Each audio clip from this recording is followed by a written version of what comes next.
guns blaze in the action-packed drama of Gunsmoke.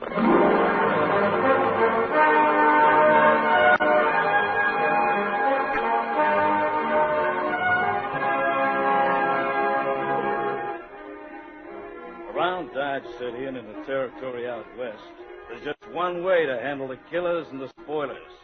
And that's with a state marshal and the smell of gun smoke.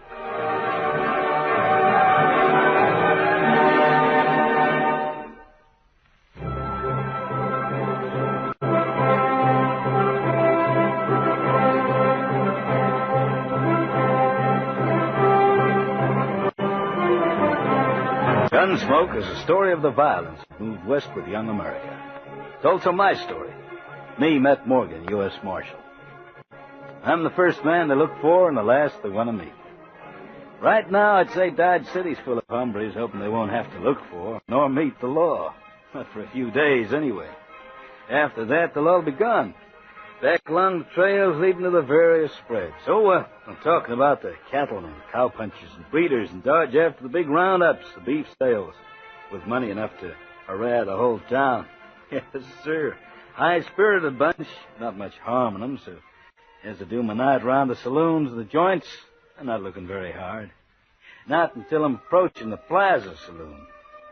Well, I'm a lot of yards away when I hear some piano player inside the place, playing one of those mournful ditties. I'm figuring that, well, perhaps I can skip the plaza when something changes, not only my mind, but also the piano players.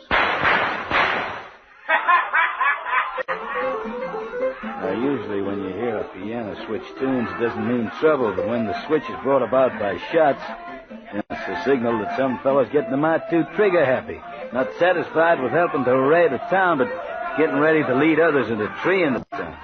So you make for the trouble spot at the run, as I do. Faster! I said faster with that piano. Come on, come on. You want me to make you with these?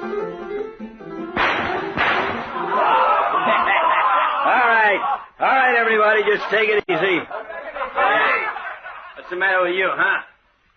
Get that piano of yours going? Hold it, fella. Huh? Hold it. Let's see you holster your shooting irons nice and neat, huh? You're talking to me, mister? To you. I don't like your talk. Well, now that's too bad, I guess. How about holstering your gun? Now, wait a minute. You telling me what to do? Yeah? That a badge on your waistcoat? Don't you know Marshal Morgan? Marshal Morgan. Oh, yeah, the great Marshal Morgan. Yeah, the gun-smoking lawman of this one-horse creek crossing they call Dodge City. All right, Marshal, all right, Mr. Marshal Morgan. Let's see you try telling a red-blooded Texan cowpuncher to holster his guns. Let's see you try it again, huh? Texan, holster your guns. Fine, that's just fine. It's a mighty fine and brave, you Marshal Morgan lawman. Now, let's see. Hey, watch this, fellas. Watch this. Now, let's see you make me. Oh, what do you say we don't have any trouble, huh? Yeah, but I like trouble. I sure do. I like this kind of trouble. Cowboy, why don't you hit the hay? Mr. Marshal Lawman Morgan, you're just spinning the words that don't mean a thing. 'Cause you know why? 'Cause you're scared. You are, and rightly so. Of what? Of a red-blooded Texan. Of me. All right, Texan. You hear that, fellas? The great tough Matt Morgan scared. Cowboy, I wouldn't. You wouldn't what? I wouldn't boast. Not with 2 guns in your hands. 2 guns I'm taking. Like this. Oh. All right. Show's over. Start playing again, fella. Get O'Brien, you Max Straper. Pick up the Texan, carry him to the calaboose. I will do that if I were you, Marshal. As you're not, I can't say. Easy with them, boys. Pick them up properly. Just keep on whatever you were doing, mister. Leave this be. Hey, Kenny Cross, hold those bat wings up for the Why not boys. leave the Texan be, Marshal? They're home to go to? Maybe. You appear to be sober. Appearance is often wrong. Like the law taking a Texan to the local calaboose. So I'm wrong, am I? So wrong, you're making the law look a fool. stranger to die? Maybe.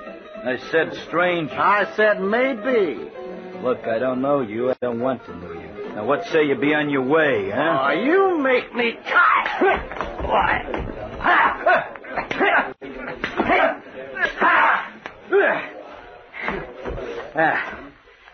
Clem, Mailing, Pete, pick up this critter, too, huh? Okay, Marshal. Follow Jed and Max to lockup.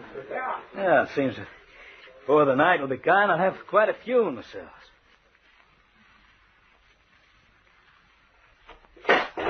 All right, fella, you go in the next cell. Have they gone, Marshal? You mean the fellas who brought you both here to the jailhouse? Yeah. Yeah, they've gone. The Texan, the cowboy? See for yourself, still out to it. Well, why? Gorson's my name, Ken Gorson. So? There's some place, your office maybe, where we can talk? About what? $20,000. Start walking straight ahead. It brings us to my office. You won't be overheard. And that's my story, Marshal. I stand to collect $20,000. See this thing through, and you won't be sorry. And you can prove this story, Gus? I can. Same as you could by riding out Salt Fork Mine. It's just on 160 miles, right slap in the middle of Comanche country. Yeah, I knew there were prospects of gold out that way, but I never realized that... Look, Gus, and tell it to me again, only slowly this time, huh? Well, as I explained, I'm what's called a commission agent. I Yeah. buy, sell anything for a commission. Beef, wheat, hides, fodder, real estate leases, you know. Mm-hmm. Well, and once in a while, along comes a deal involving a mighty big commission, big enough to kill for. Like this one. You agree? Well, I've known men to kill for less than $20,000. Oh, I can't say I blame this Galeco for trying, but I wish he hadn't picked on trying it with me. Yeah, Galeco, huh? You've never met him?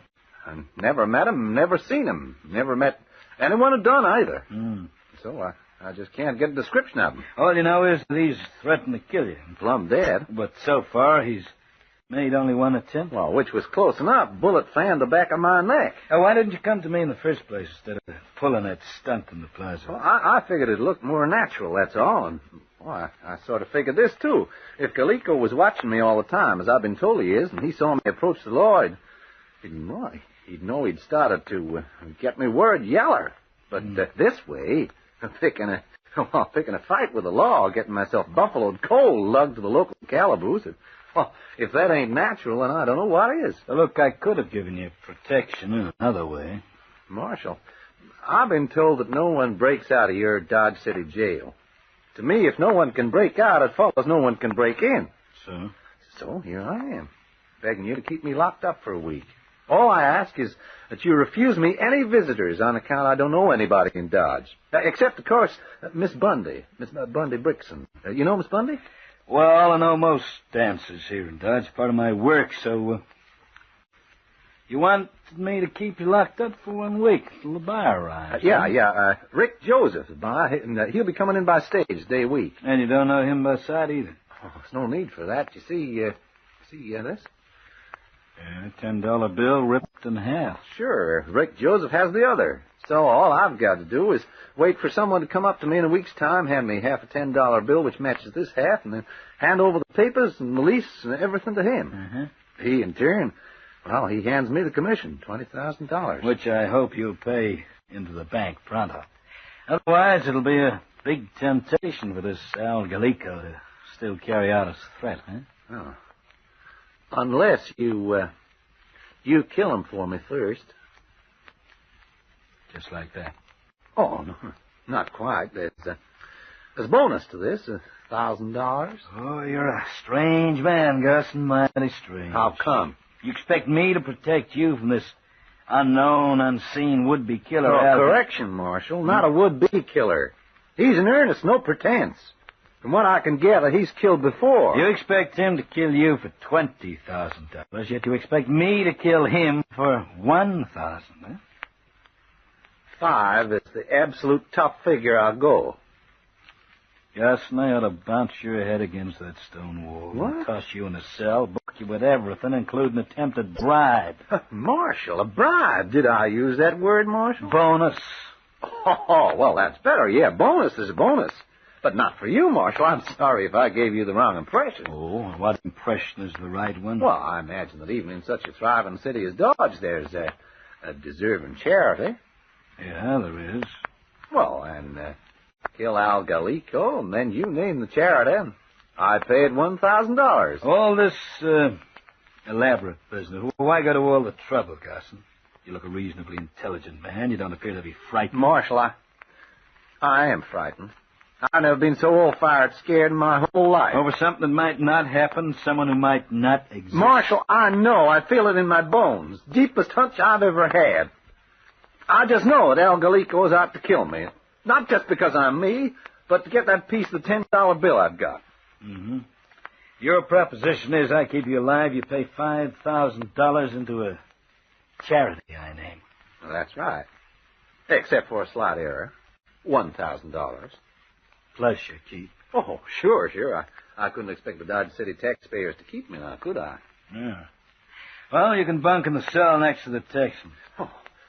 Well, thanks, Marshal. Of course, you won't mind visits by Miss Bundy. Look, this place is the local calaboose, not a boarding house. But Miss Bundy, she's a close friend of mine. The fact is, I'm thinking, well, when this is all over, I'm thinking of making her my secretary. And take her back east, I hope. Oh, why, sure. I figure... Marshal, blow out them lamps. Hurry, blow them out. There's someone at the window with a gun.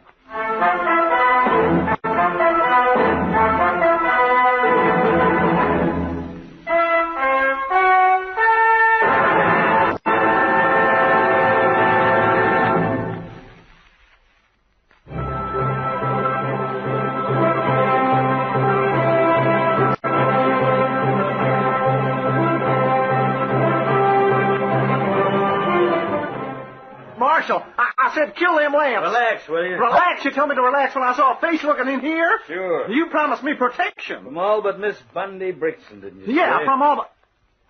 Say, was that who... Yes, she'd be pleased to know her face had... Marshal, Come on in.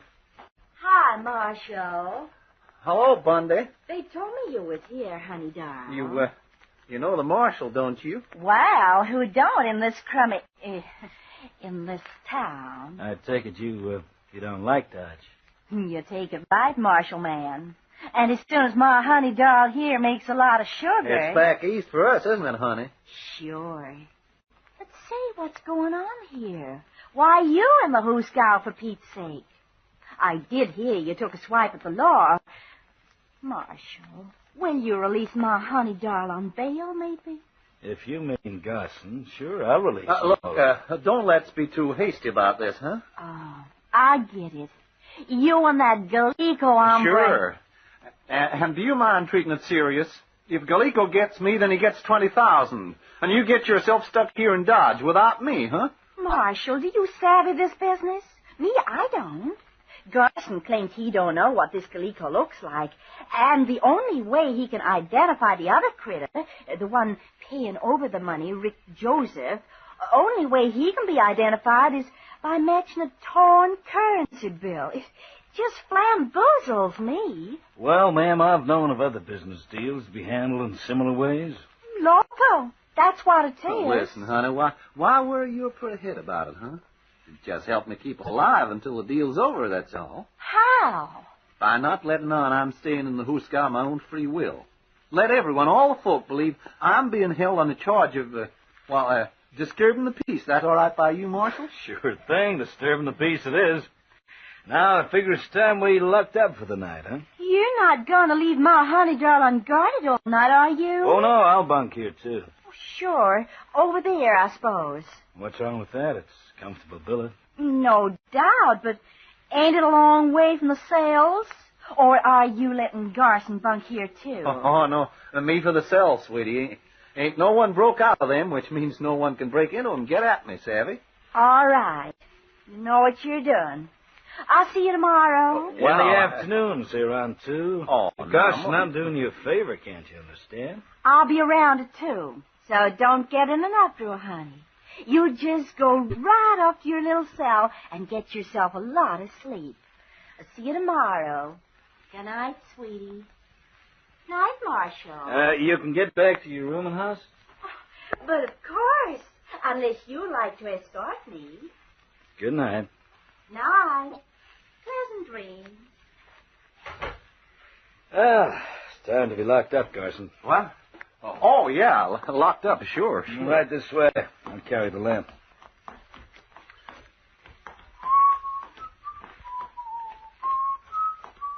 That's right, pretty tune, Marshal. Yeah. Oh, here we are. If you figure you need extra blankets, just reach out and help yourself. Well, thanks, Marshal. I reckon you made me right comfortable. I guess I've stayed in worse hotels in my time. Inside. Sure. I suppose you have to lock me in, huh? Well, if you want to be right out of harm's way, sure do. Well, good night.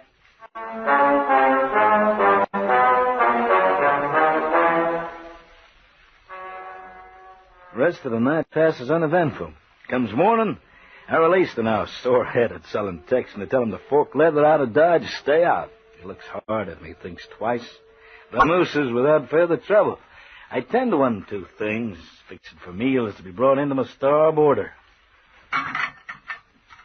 Wow, it's not too bad, Marshal. Not too bad at all. In fact, better food than I've had in this city so far. There's a slice of pie under the cover, some told. Oh, my appetite is... What's the stirring for? I'll take it. Here, read it yourself. What? Being in jail don't save you none. AG. Say, where'd you get this food? Who put that note in the pie? AG, that's Al Galeco. Oh, don't stand there shining your star, Marshal. Go out and use it. Find that hombre. Find him before he kills me. Go on. Go on. Check back on where I get the food. It's the same place I always get it. They assure me they're just as much bamboozled, hog-tied, and thrown as I am. Well, find nothing, learn nothing, so the day lingers, dies.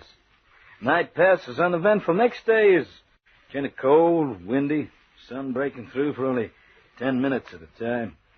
Garson asks if he can use the exercise yard to get warm. I tell him, sure thing. We both go out to catch some of the sun. Wow, it's sure nice to feel down your back, huh? Yeah, in winter, sure. Yeah, the sun's kind of friendly in winter. Opposite in summer. Yeah, it can be a killer out in the Badlands and the Mesa. Yeah. Hey, my ground! Hit against the wall! Nearly got me! Nearly got See where it came from? Get me inside! Get me away from here! Easy now. Move along the wall. Keep down low. Go on. It won't be hurt if you keep down low enough. It's that Galeco, I tell you. It's him riling up. Okay, inside, quick! Hey, you bar and lock that door after us. Sure thing, sure. I wish I hadn't never put a stake in this deal now. You've got to do something about this, Marshal. I want action. I want this crazy looking caught and hanged. For what? For attempted murder. Hey, ain't that enough to hang a man in these parts? I tell him it could be. Could be. Lock him in a cell, leave him with a gun, then take a walk around the Plaza Saloon. Yes, it's by now late afternoon. I found Miss Bundy Brixton in her dressing room getting ready for work. I'm due out there in about 15, 20 minutes. Sit down. Thank you. Say, first time I entertained a law, so how'd I go about it, By answering questions. By answering what kind of questions? The kind about Ken Garson. Such yes. Such as how much you know about this business. You mean this salt fork mine deal? And the person calling himself Al Galeco, also the hombre known as Rick Joseph. Ain't Garson told you? Oh, he's told me. So now you tell me what you know, huh? Me? I don't know nothing from nothing, Marshal. Garson is tight mouthed sometimes. How long have you known him? Why? Oh, it's no particular reason. He hasn't been in Dodge long. That's how long I've known him. Yet you're going back east with him after this deal. Marshal, what gal wouldn't jump at the chance, To go back east or to get our hands on $20,000? Marshal, how long can you lock a gal up in the calaboose for slapping the law? We've all got to eat, I guess. Yeah, we all gotta eat. Now, if you don't mind... Sure. Need I ask you to see me if you remember anything that'll give me a lead? No need. Thanks. Don't mention it. Marshal. Yeah? No, I guess you wouldn't. Shut the door. So long.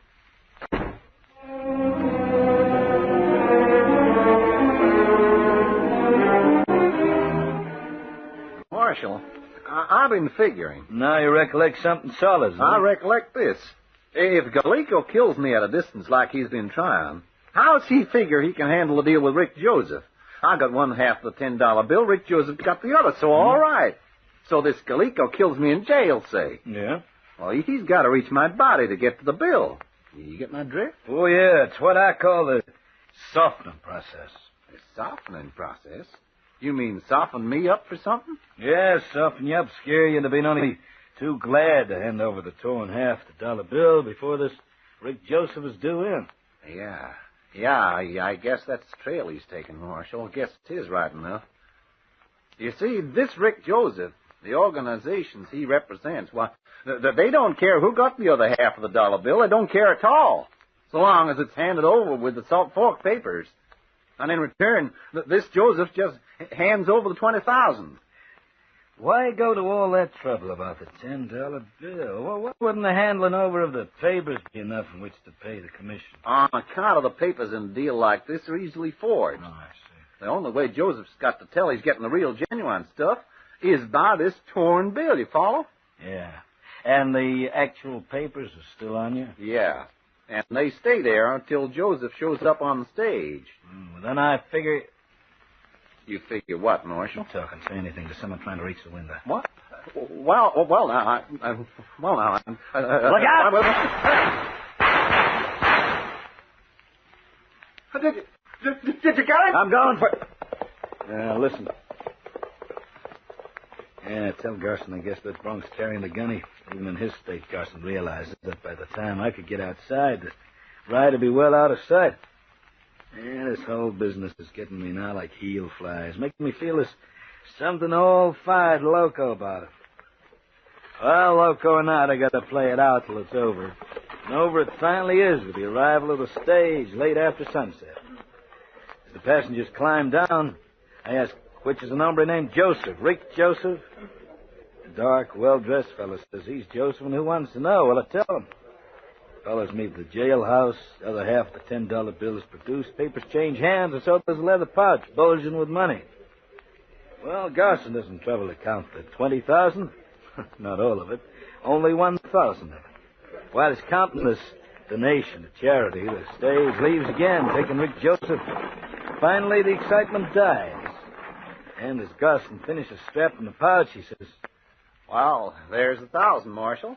And with it goes my thanks for what you've done. Well, I'd rather you handed the money over yourself, cousin. I'll do it. What? Bundy, what are you... Hey, you're toting guns. I know how to use them. So reach, Buster, and you, Marshal. You're Howdy, Al Galeco. Shove over the pouch, Garson. Come on, shove it my way. But I don't get it, Bunny. What Shove it over, Buster. Then turn around, both of you. Turn around, face the wall, and keep reaching. But Shut your Bundy, spluttering and do as I say. You too, lawman. Well, sure thing, lady. You mean you want me to turn around like...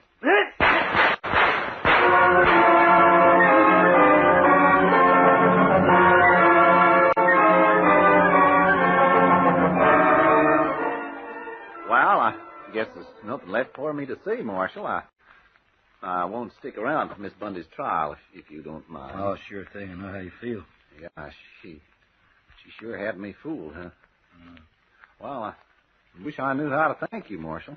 Well, $1,000 will put a new roof on this jailhouse. But $5,000 to build a new wing. For women prisoners? That well? Uh-huh. Well, I'll go get that money pouch right now, so stick around for a moment. Stick around.